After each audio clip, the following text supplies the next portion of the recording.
Pak, terkait tudingan dari Pak Agus Pambagio, Pak, bahwa yang menuding kalau Pak Jokowi yang bertanggung jawab dengan polemik di WUS, Pak, seperti apa Pak?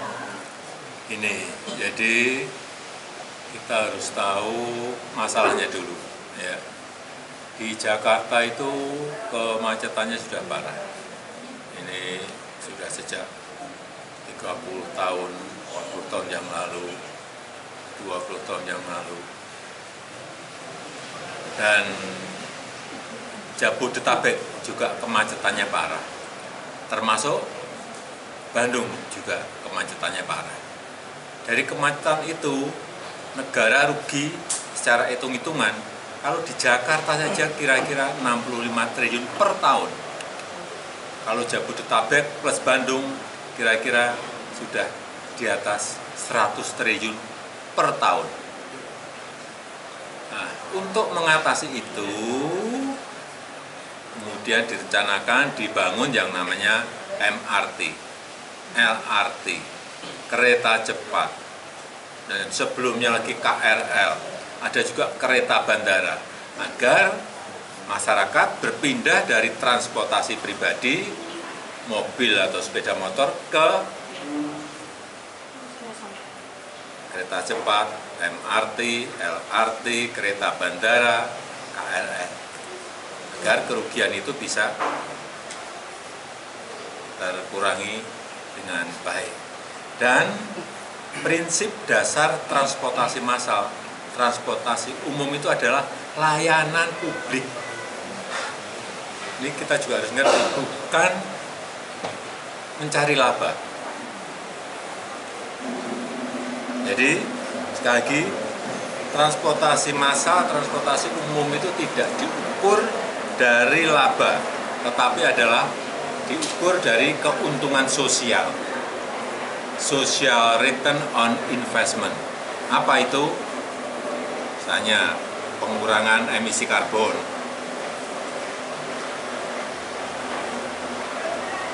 produktivitas dari masyarakat menjadi lebih baik, kemudian apalagi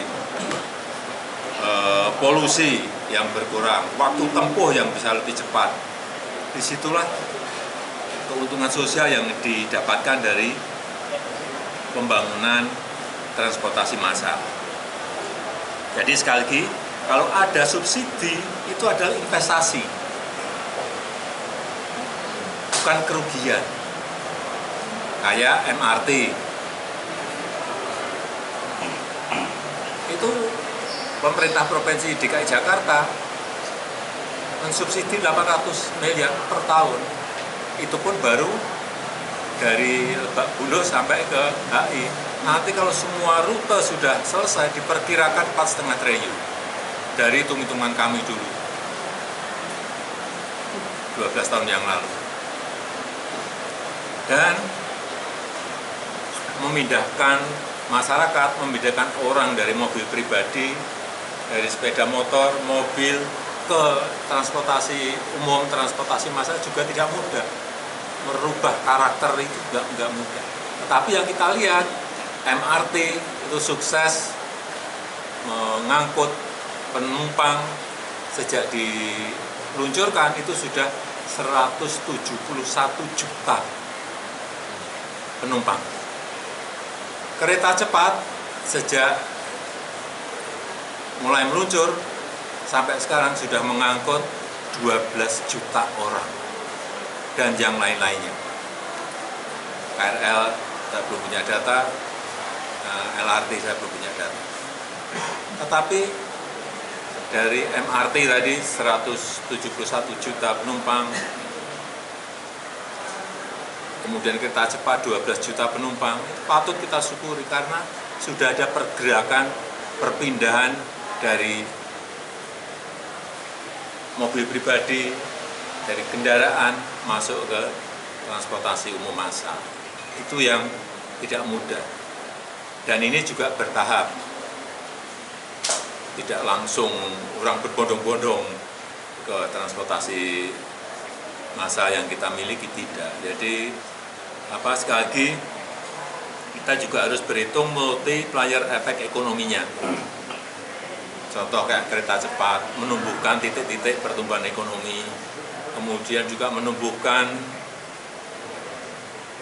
UMKM, warung-warung yang berjualan di titik-titik pertumbuhan ekonomi baru itu. Kemudian wisata juga di Bandung saya kira dengan adanya WUS juga bisa meningkat dengan baik, nilai properti juga naik karena adanya WUS. Saya kira kemanfaatannya seperti itu. Dan sebagai pembanding, kalau kita lihat transportasi massal di negara yang lain juga sama, hitungannya pasti adalah itu hitungan investasi, baik di Korea, di China, di Jepang, di Eropa, seperti di Metro Paris, itu subsidinya juga hampir 50%. Di London Underground, di metronya London juga sama, subsidinya hampir mencapai 50%. Jadi itu sesuatu yang memang harus kita pahami. Artinya kalau untuk hitungan kerugian itu sudah diprediksi Pak Jokowi sebelumnya, Pak?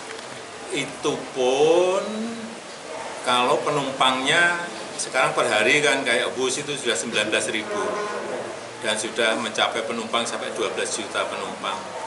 Itu kalau setiap tahun naik orang berpindah, ya kerugiannya akan semakin mengecil. Ini kan baru tahun pertama. Mungkin diperkirakan EBITDA-nya juga sudah positif dan diperkirakan akan lebih turun lagi setelah 6 tahun. 6 tahun. Kalau untuk perkiraan, karena ini tergantung perpindahan orang ya dari transportasi pribadi ke transportasi massal. Kalau tanggapannya yang kerugian bus ini tidak ditanggung APBN seperti apa? Itu kewenangan pemerintah. Saya nggak mau jawab.